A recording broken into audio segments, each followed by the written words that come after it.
Oke, selamat datang. Kali ini kita akan membedah sebuah argumen inti. Gimana ceritanya sebuah teks kuno bisa dipandang punya kekuatan buat mengubah hidup seseorang secara fundamental? Nah, coba deh pikirin. Di dunia yang isinya buku self-help, tips motivasi, dan berbagai macam terapi, gimana sih caranya orang bisa benar-benar berubah? Pertanyaan ini kayaknya kita semua pernah nanya ke diri sendiri kan? Kita semua pengen jadi lebih baik, tapi sumber perubahan yang sejati itu datangnya dari mana sih? Dan ternyata buat jutaan orang, jawabannya itu bukan metode-metode baru atau terapi canggih. Jawabannya ada di karakter sebuah teks kuno, Alkitab. Nah, ini dia inti argumennya.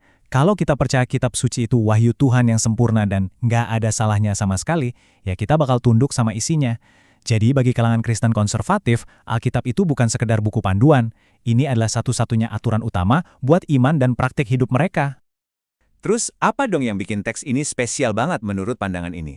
Penulisnya bilang, ini bukan cuma soal keyakinan buta, tapi didasarkan pada 4 karakteristik kunci dari teks itu sendiri. Yuk kita bedah satu persatu. Oke, yang pertama, Alkitab itu kudus.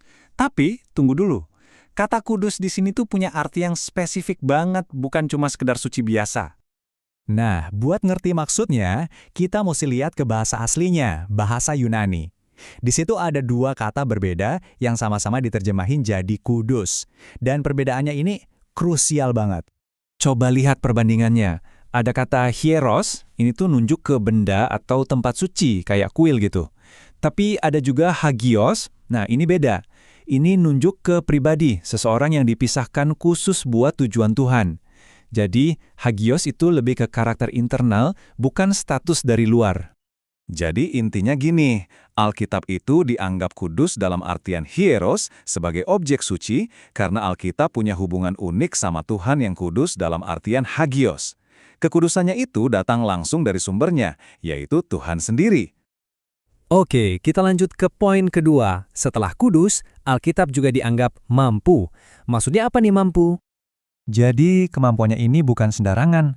Menurut penulis, Alkitab itu mampu melakukan sesuatu yang nggak bisa dilakuin buku lain manapun, yaitu bikin seseorang jadi bijaksana soal keselamatan.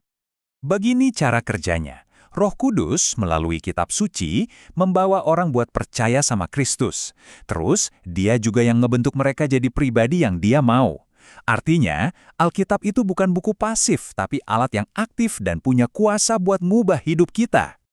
Lanjut ke yang ketiga, Alkitab itu diilhamkan.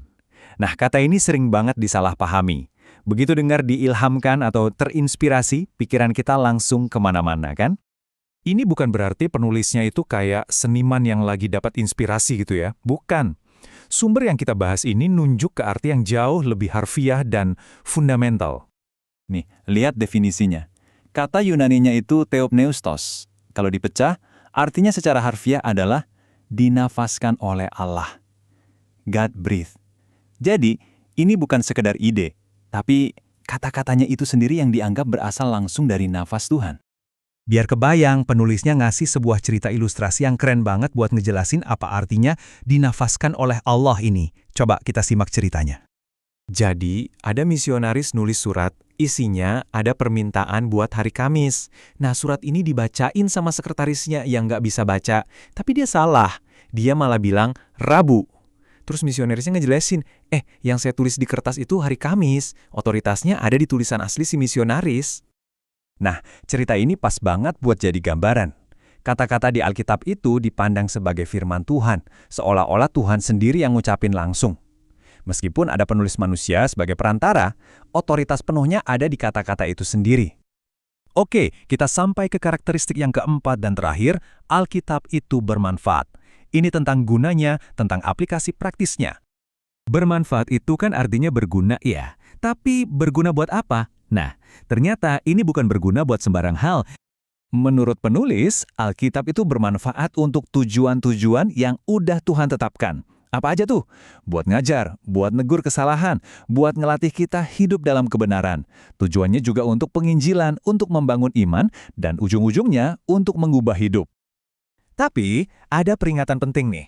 Kata penulisnya, Alkitab bisa jadi lebih buruk daripada tidak berguna kalau dipakai buat tujuan yang salah.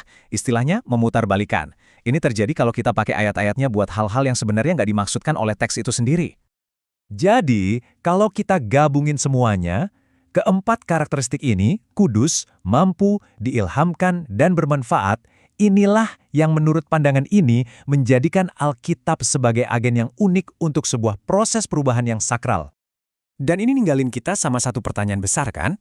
Apa artinya sih ngelihat sebuah buku bukan cuma sebagai teks buat dibaca, tapi sebagai agen perubahan yang hidup? Ini jadi bahan renungan yang menarik, terlepas dari apapun keyakinan kita. Oke, sekian pembahasan kita kali ini. Terima kasih.